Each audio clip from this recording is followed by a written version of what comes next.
Thank you and welcome to the show this morning. The topic this morning is Malcolm X and the Black Liberation Movement. And we have to talk about Malcolm X and the Black Liberation Movement, Alana McLaughlin. Alana has been with us on many occasions, and I'm sure that she's no stranger to members of our audience this morning. Alana, let me welcome you to the show, as well as to give you an opportunity to talk about some of the activities that you've been involved in since you were with us the last time. I think that you started with us as a youngster of 8 years old, and you've been with us almost consistently since. And I would imagine that many members of our audience are probably amazed to see you now, knowing that you've moved quite a bit through this show since you were 8 years old. Let's talk about your background, education, and other information that might be able to enlighten our audience as to who you are this morning, Alana. Well, like you stated, my name is Alana McLaughlin. I am an 8th grader at John Early Middle. I am heavily involved in many organizations, and I go to many camps and et cetera, et cetera, et cetera, et cetera. I am heavily involved in my church. My school, for instance, I was a cheerleader. I'm in the band. I was a part of the Metro Nashville Public Schools Honor Band and many other organizations of that. And like I said earlier, I'm in the band. I play trumpet and piano. And so basically, I've always had a knack for helping people, I guess, and it's fitting because my father's a nurse, and so I'm always doing community service and helping my neighborhood, like offering tutoring in the summer for some of my peers or some of my neighbors, and etc. And always trying to help the world to the best of my ability. Very good. And let's talk about some information in reference to the topic that we're dealing with, Malcolm X and the Black Liberation Movement. I think we've got about half of this segment to sort of give a foundation for the Malcolm X and the Black Liberation Movement. How would you approach that, and how are you planning on dealing with this today? Well, when you're talking about Malcolm X or the BLA, which is the Black Liberation Army, well, same thing, you really have to sit and think about how you want to approach it, because this is such a sensitive topic.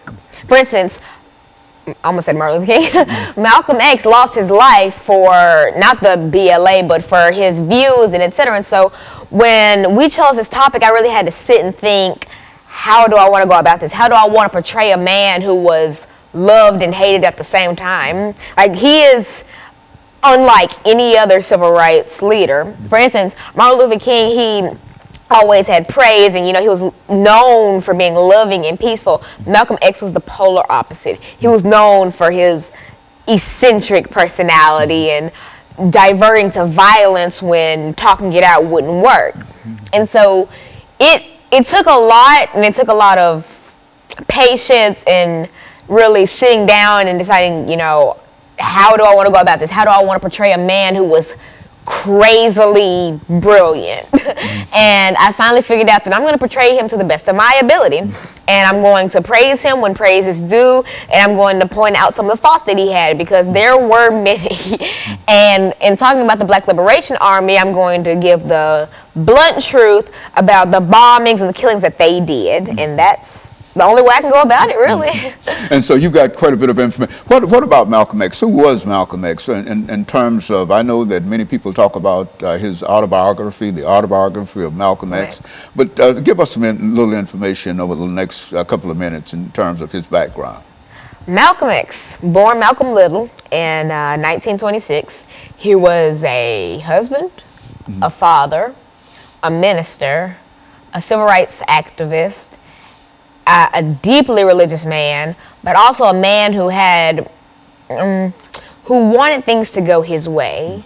Like, for instance, in 1946, the first time he was ever arrested, he went to jail for larceny and for breaking and entering.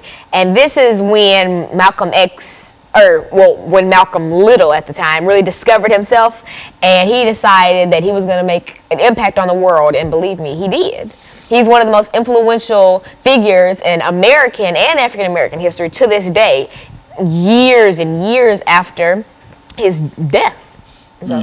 And so in dealing with Malcolm X, and you use the name Malcolm Little, that's his birth name, which was his birth name before he became Malcolm X. Why did he decide, over the next half minute, why did he decide to change his name from Little to and put the X behind his name? I don't know the exact reason of why, but if you're wanting to become a strong and you want someone to respect you, a name like Malcolm Little isn't going to get you far. Okay. So I can see why he changed it. Okay, so what we'll do, we'll take this first commercial break, and we'll be back with our audience following this very, very short commercial break.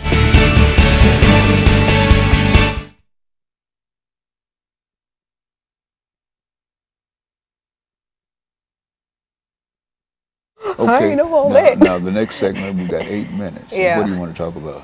Malcolm X, and I'm ended off with comparing the BLA to like the NAACP. Okay, that sounds good.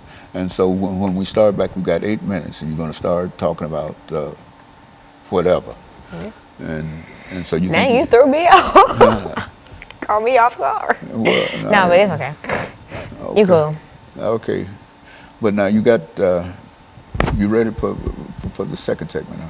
Yes, sir. And so what I'll do, I'll just introduce the show again, and welcome back to the show. And we're talking. And I'll talk a little bit about what I said. Why was the name? Do you know? Well, simply to mean that the name Little was a slaveholding name, a name that had been given to him by his family and etc. And so that X meant that he's getting rid of that name. Yeah. And so he's going to put that in. So Jimmy X and all other kind of X's, you know, and so those were what the X's generally meant.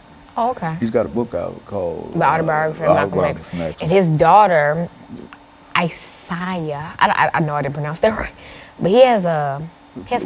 Okay, save all that for the show now, because if you got that kind of information. I ain't going to say her name, I'm going to say he got 5 kids. Like $3.02. Oh, yeah? Yep. So when he was assassinated, a lot of folks. His daughter was there to witness his assassination. His second child. Yeah, you want to talk about the assassination? Or something. Well, I'm going to say his.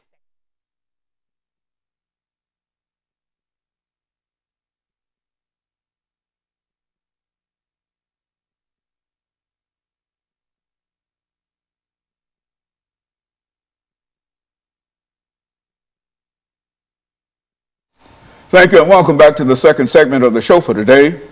We're talking to Alana McLaughlin, and she's dealing with Malcolm X and the Black Liberation Movement. Now, Alana, in continuing our discussion dealing with Malcolm X and the Black Liberation Movement, let's look at, during this segment, some of the things that you consider to be influential and important in terms of his life, and perhaps you might want to give some statements in terms of his autobiography autobiographical information. And so, if you're just tuning in the first segment, I kind of talked about my background in education, and then I went into a little about who Malcolm X, born Malcolm Little, was, and I gave small details about him. He was born in 1926. At the age of 20, in 1946, he went to jail for larceny and breaking and entering, and during his stint in jail is when he joined the Nation of Islam and dropped the name Little and changed it to X, and he did this to kind of show that he was no longer under that hold of the name Little. He was his own person, so it's kind of Xing it out, you know, Malcolm X. And so this was symbolizing that he was a new character. And so when he left jail, he was, you know, part of the Nation of Islam and very heavily religious. And then he decided to really get into Black rights. Now, not for instance, but something I should bring up is that despite, it's a common myth that Martin Luther King and Malcolm X did not like each other. This is totally false. Dr. King, when Malcolm X was assassinated, in a telegram to his wife, or his widow, Betty Shabazz, he even said, even though me and Malcolm didn't always see eye to eye, he still had lots of love and respect for him and thought he was a courageous and a very smart man. And so this was during the time where a lot of people weren't really into the violence thing. this was during a time where Martin Luther King and people like that, Rosa Parks, etc., were in power in this movement, really. And they were spreading love and peace and hair grease and all the good stuff, you know? And it came as a shock to everybody, like, there is this man who's saying, y'all need to get up and start fighting back. And everybody was taken aback, but some people liked this. And this is why Malcolm X is so influential like he is today, because he shined a light on a new path that people were too scared to go down. Because this was the 40s and the 50s when racism was at a high in the U.S. This is when we were scared, or us African Americans, we were scared to speak out. We were scared to really tap into our rights that we knew we had because of the fear of lynchings and bombings and etc. And so Malcolm X stepped into the game, and he really turned things around for a lot of people. And so Malcolm X decided to start speaking and start spreading the word of, he didn't necessarily say all violence, but he said that, you know, even one of his quotes, it goes along the lines of, you know, be respectful, be peaceful, etc. But if someone puts your hands on you, put them in a cemetery. And so he wasn't one to say that you should not have peace, but he more of said, if peace doesn't work, have a backup plan, and that backup plan be violence. And so, and this really, really, really made him notorious, and it also put his life in danger. For instance, Malcolm X was doing an interview with Ebony magazine, and you're probably familiar with this cover. It's when he's holding a rifle and he's peering out of a window.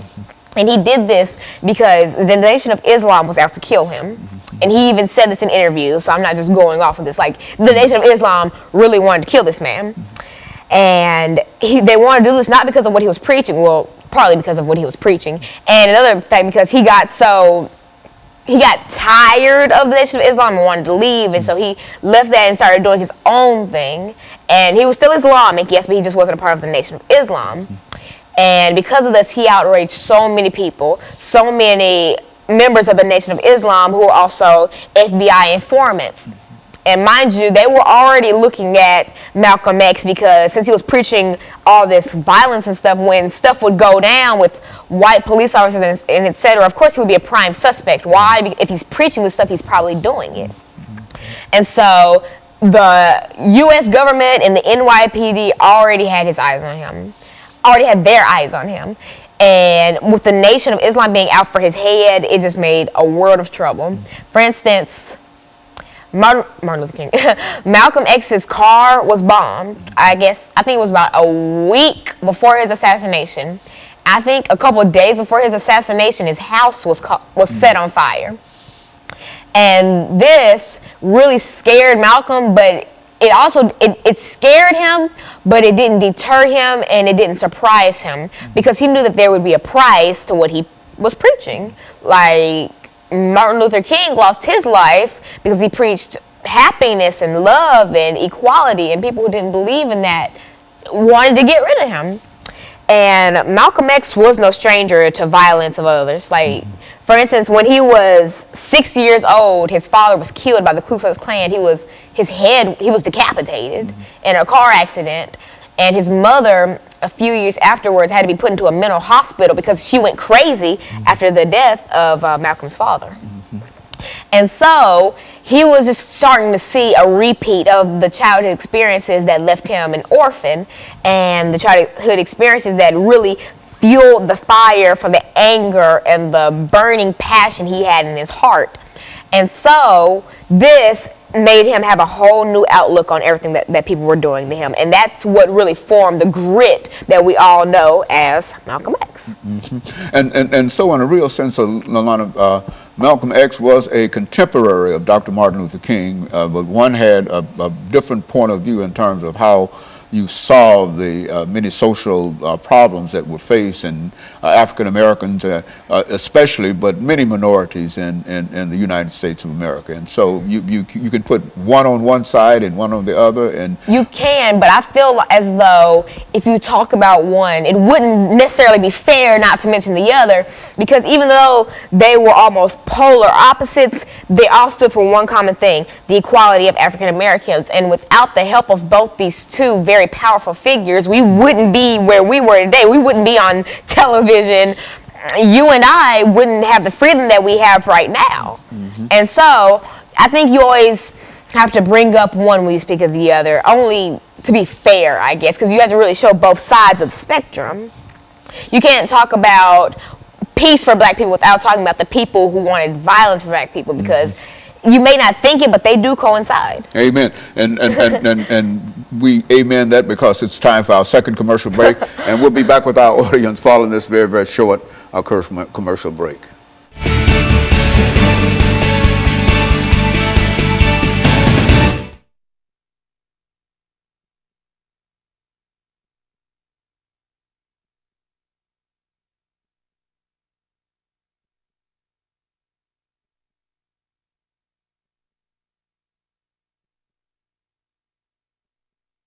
Which, well, you know, the Hajj is one of like the 5 pillars. Is it 5 pillars of Islam? I can't name the other ones, but I know that he completed the Hajj, and it's what he went to Mecca. He went to Mecca, and it's, well, I can talk about it a little bit. I can talk about what the Hajj was, and how he did it, and how it influenced. It had an impact upon him, and etc. Yeah, and how he joined like Sun Islam. Sunni Islam's when he left the Nation of Islam. Yeah, I can talk about a little that, and then I'll talk about his death, and then get into the BLA. Okay, yeah, well, we got 10 minutes, and so the first thing you want to talk about is when it comes later life / death. Okay. That's excellent. That's some good information. You can really handle it. Okay. Surprised me. Come on, man, Dr. Haney.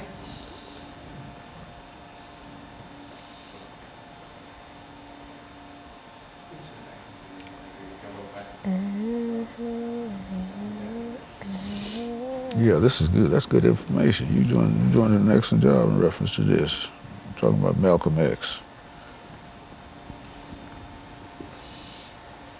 30 seconds out, Dr. Haney. And you're going to talk about his assassination, his death, you know, something. Okay. In the Bronx. In the Abaddon Theater.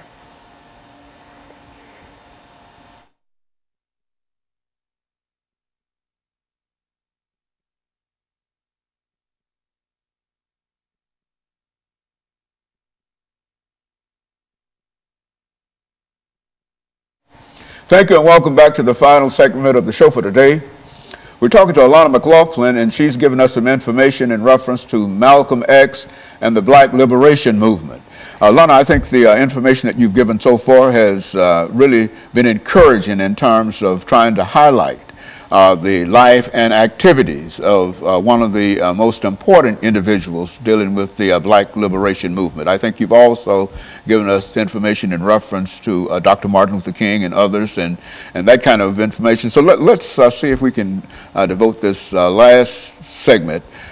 We've got about 10 minutes to the life and the death and the latter period dealing with Malcolm X, and to try to get in as much information as you care to give us in reference to that, so that our audience can have a better understanding of his activities. All right, if you're just tuning in the first 2 segments we talked about Malcolm Little, better known as Malcolm X's background, and him joining the Nation of Islam, leaving the Nation of Islam, joining Sunni Islams, and then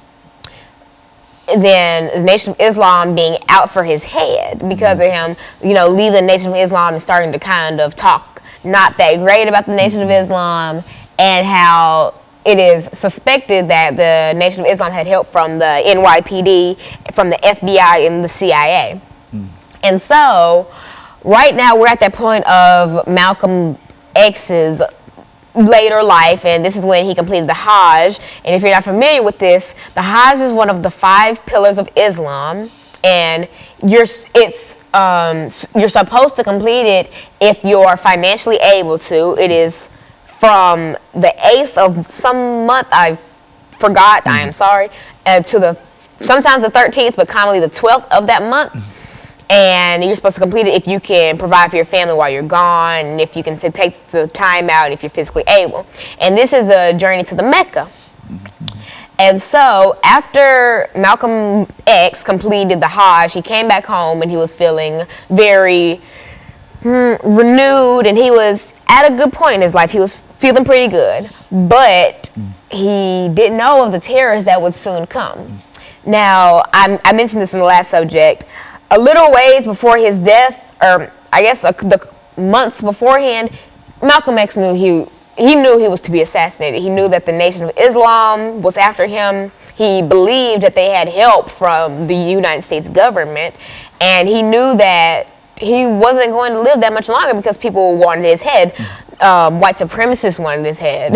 The Nation of Islam wanted his head. Hey, the government wanted his head. Everybody was out to kill Malcolm X. And so a couple weeks, I guess about a month before, he was giving an interview to a news station where he basically said, yes, the Nation of Islam is out to kill me. And he told radio stations this, and he let it be known that they were trying to kill him. And Ebony, the magazine, caught wind of this. They decided, let's dramatize this whole situation by getting him in Ebony. And this resulted in the famous Ebony photo shoot with Malcolm X and Ebony that resulted in the photo where Malcolm X is holding a rifle and he's peering out of a window. And in talking to Ebony, he was basically saying how he would always defend his family and stuff, hence why he was posed with the rifle and, peering out of a window. And this really added a lot of fuel or gas to the fire. And this resulted in his car being bombed and his house being set on fire. And then finally, when Malcolm X was preparing for a speech on Pan-Africanism and black superiority, he was preparing in the Abaddon Theater, which was packed with 400 people, and himself, so I guess 401. And somebody yelled a racial slur towards black people, "Get out of my pocket." So I'm guessing that a black person was in somebody's pocket. I don't really know what the meaning behind that was. But anyway, some of the security guards at the Abaddon Theater in the Bronx were trying to break it up when out of nowhere, people started shooting, and they eventually got Malcolm X. And there are many conspiracy theories about who killed him or why.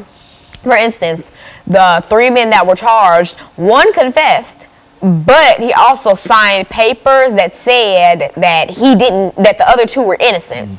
And the other 2 spent life in jail, but that one who signed the affidavit saying they were innocent, he got out on bail in 2009, I think, and maintained his innocence up until his death in August of 2009. And so, we truly don't know who killed Malcolm X, but we do know that he was shot 21 times, ranging from his shoulders, his torso, upper area, lower body, 21 gunshots. And if you look up photos from that day in the Abaddon Theater, there's chairs knocked over, there's gunshots everywhere, there's bullet holes everywhere.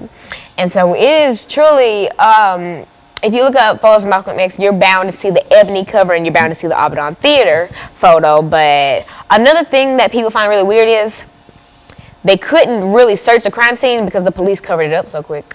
The police cleaned up the crime scene like that after Malcolm X, both, was assassinated. And people find that very weird. And so conspiracy theories range from saying the CIA did it, the NYPD did it, Elijah Muhammad of the Nation of Islam did it, the Nation of Islam did it, a lot of intelligence did it. And so we will never truly know, but we do know that the Nation of Islam was no stranger, and they didn't even try to say that they were innocent in it.